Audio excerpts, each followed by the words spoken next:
Olá! Olha, a história da Primeira República no Brasil, ela não é só um capítulo nos livros de história, sabe? É, em grande parte, o DNA político e social que ajuda a gente a entender muita coisa de hoje. As estruturas de poder, as desigualdades, até o jeito como a participação popular funciona, ou às vezes não funciona, né? Então, vamos mergulhar um pouco nessa história para entender como essa era foi tão fundamental para formar o Brasil que a gente conhece. E tudo começa aqui, 15 de novembro de 1889. Acabou. A monarquia que governou o Brasil por quase 70 anos chegou ao fim. Foi um golpe militar, tá? Liderado por figuras como o Marechal Deodoro da Fonseca, que proclamou a República. Parecia uma mudança radical, sabe? Uma promessa de uma nova era com ordem e progresso no lema. Pois é, mas aí vem a pergunta que não quer calar. De quem era essa república, afinal? Se a monarquia caiu, quem é que subiu no lugar? Será que foi uma revolução que veio do povo, um desejo de todo mundo por mudança? A resposta, como quase sempre na história, é um pouquinho mais complicada. É que é o seguinte, a verdade é que a República não nasceu de um movimento que veio das ruas, do povão. Ela foi, na real, o resultado de um grande rearranjo de poder, lá em cima, entre as elites que já mandavam no país. Foi uma mudança de cima para baixo mesmo. A monarquia foi perdendo suas bases de apoio uma por uma. Primeiro arrumou briga com a Igreja Católica. Depois, com a abolição da escravatura, perdeu o suporte dos grandes fazendeiros, que ficaram uma fera. E para completar, ainda tinha insatisfação do exército, que se sentia meio deixado de lado e queria mais poder político. Resumindo, o império ficou completamente isolado. E aí, com o Império fora da jogada, um novo grupo assumiu o controle. E eles foram os verdadeiros arquitetos do poder. Eles construíram um novo Estado, sim, mas o fizeram para servir aos seus próprios interesses, claro, consolidando o poder todo nas mãos de pouquíssima gente. E olha só como essa transição foi rápida. Primeiro, a gente teve um período de controle militar bem forte, que o pessoal chama de República da Espada. Era para, consolidar um novo regime na marra. Mas logo depois, o poder foi entregue para quem realmente tinha a grana na época, a elite econômica, as tais oligarquias rurais. Mas o que é uma oligarquia, né? É exatamente isso que está na tela. É o governo de poucos. No nosso caso aqui, no Brasil daquela época, o poder foi todo concentrado nas mãos dos grandes donos de terra, os latifundiários, basicamente os homens mais ricos e influentes do país. Agora, o mais interessante é ver como esse poder se organizou na prática. E aqui entra a famosa política do café com leite. Era tipo um acordo de cavalheiro, sabe? Entre as elites de São Paulo, o gigante do café, e de Minas Gerais, a potência do leite e do gado. Eles simplesmente combinavam de se revezar na presidência. Um mandato para um, outro para outro. Simples assim. E com isso eles garantiam que o poder federal nunca, mas nunca mesmo, saísse das mãos deles. Tá, mas e como esse controle chegava lá na ponta, na vida do cidadão comum? Aí que entra o tal do coronelismo. O coronel, que era o grande fazendeiro local, era praticamente o dono de tudo e de todos na região.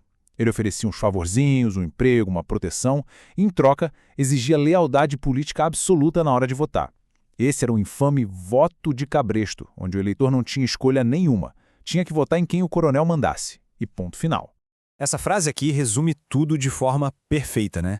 Um sistema onde o poder ficava na mão de poucos para o benefício de poucos. Era exatamente isso. Um projeto de nação que foi pensado para manter os privilégios de um grupinho muito, mas muito restrito e que excluía a grande maioria da população de qualquer decisão importante. Só que, enquanto a elite desenhava esse projeto de poder todo certinho para ela, o Brasil de verdade, aquele Brasil esquecido pelo poder, não ficou quieto não. A exclusão, a miséria, tudo isso gerou uma onda de revoltas gigantesca que balançou as estruturas dessa nova república. A gente começa com a Guerra de Canudos, a primeira grande revolta. Aconteceu lá no sertão da Bahia. Um líder religioso, Antônio Conselheiro, reuniu milhares de sertanejos numa comunidade chamada Canudos. Eles estavam fugindo da miséria extrema e dos novos impostos da República, tentando construir uma sociedade diferente, baseada na fé e na ajuda mútua. Enquanto isso, lá na capital, no Rio de Janeiro, o cenário era outro. Uma reforma urbana super autoritária que expulsava os pobres do centro, junto com uma campanha de vacinação obrigatória contra a varíola, tudo imposto de cima para baixo, sem nenhum diálogo. O resultado, uma explosão de violência popular que ficou conhecida como a Revolta da Vacina. Agora vamos para o sul do país, para a região do Contestado. Lá, os camponeses foram simplesmente expulsos de suas terras para dar lugar a uma ferrovia de uma empresa estrangeira. E isso, claro, deu início a uma guerra longa e muito sangrenta, uma luta desesperada por terra e por dignidade. E até no mar a coisa pegou fogo. Marinheiros, a grande maioria negros, se rebelaram contra os castigos físicos brutais que ainda existiam na marinha, como as chibatadas, que eram uma herança direta da escravidão. Liderados por João Cândido, o almirante negro, eles chocaram o país com a revolta da chibata. Agora, deem uma olhada nessa linha do tempo. Isso aqui não foram eventos isolados, um aqui, outro lá longe. Foi um período de conflito quase sem parar.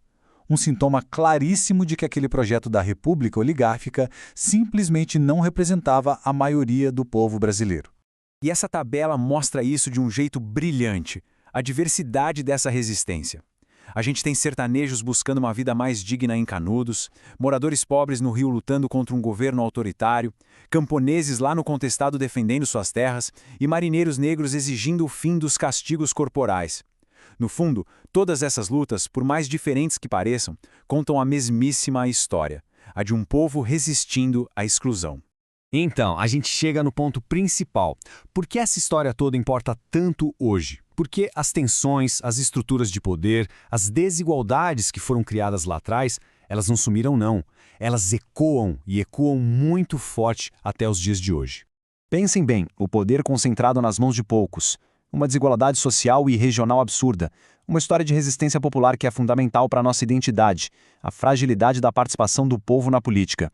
E, por fim, essa luta constante por justiça, por uma nação que seja de fato mais inclusiva para todos. Tudo isso tem raízes profundas na Primeira República. Entender esse período é entender a base sobre a qual o Brasil de hoje foi construído. E aí fica a reflexão. Quando a gente olha para os desafios do Brasil hoje, sabe, das disputas por terra aos debates sobre representação política, a pergunta continua no ar. De que maneira os conflitos e as escolhas feitas há mais de um século ainda definem o nosso presente e o nosso futuro como nação?